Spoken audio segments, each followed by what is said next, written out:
now we are joined by Vishal Manchanda, who's a Senior VP of Institutional Research, Systematics Group, joining us now. Hi Vishal, thank you. Good afternoon to you and thank you so much for joining us today. Vishal, right off the bat, for the pharma space, what do you think will likely drive the growth this quarter? Will it be the domestic business or the US in the row?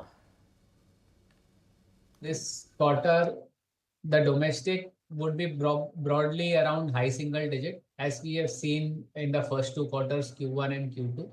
So largely, if you look at Q3, this is going to be no different from Q1 and Q2. India will be in that high single digit range.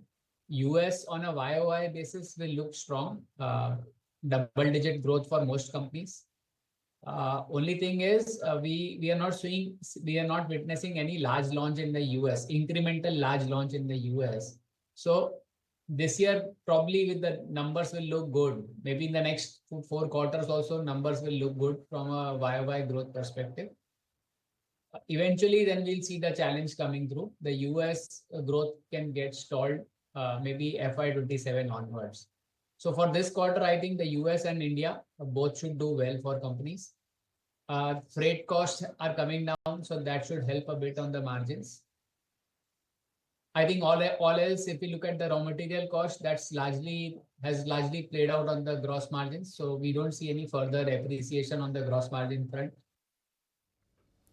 All right. Hi, Vishal. This is Shrishti also joining in. Good to speak with you, but also help us with your take on the API companies as well, because yes, definitely on the back of some bit of a pressure coming in on the export side, you're not sounding that constructive on Divi's and some of the other plays. But specifically, if you can help us highlight by when can you expect an improvement there, and what are the factors at play when it comes to the API plays? So on Divi's, what we understand is one of their large product where they were supplying to innovator. That product has been kind of the patent on that product has been ruled invalid by the court. And since this was a large product for Divi's, we potentially will see reduced supplies coming from Divi's to the innovator because generics will enter and they'll start garnering market share in the US. So I think this court decision on their large product is going to impact their Q3 numbers. The export data that we are talking about is the October and November export data. We are yet to see the December export data. So there is a chance Divi's can surprise in terms of delivering a positive performance on the December export data. So that's right now we are presuming a weakish performance for the company. Right. Also talk to us about the CDMO players. While speaking to the companies, we got a sense that, the inquiries are on the rise, but are these really getting into, are they getting more orders? Are they getting converted? What are your expectations from quarter 3? CDMO is witnessing superior order inflows. I don't rather not order inflows, but rather better customer inquiries. So I think what we were expecting on CDMO was the Biosecure Act coming through in the US.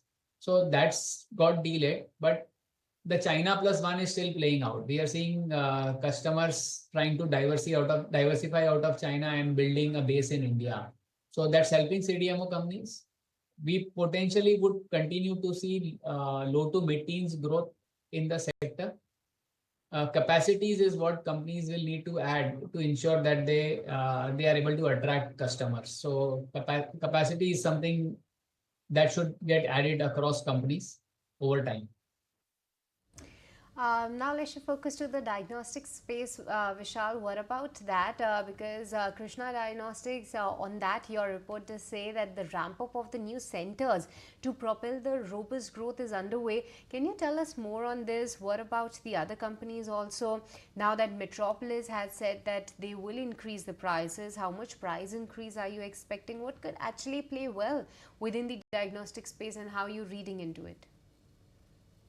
So I think on diagnostic front, the Krishna Diagnostics is positioned on the B2B side where they service more of the government contracts.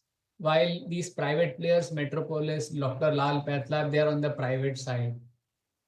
If you look at the market growth rates, the government business is growing much faster. The opportunity there is much larger, while the private business is getting more competitive. I'm not sure whether there is room for companies to take price rise here, because we are seeing a growing number of players joining to take a share of the private diagnostic market, the B2C diagnostic market. So I think there is going to be pricing pressure here. Not easy to take price increases. We'll wait and see how it pans out. Right. So finally, Vishal, what are going to be your top bets in this market? I think Sun should relatively do better on a QOQ basis versus others. Growth is going to be stronger, double digit, around 11-12%, and even US should do better on a QOQ basis. So I think that's going to be one of the better performers for the quarter. All right, Vishal, with this, we'll let you go on that. Thank you so much for speaking with us and also helping you with your reading within the pharma space and what factors could actually be at play. If you like this video, then like, share and subscribe to ET Now.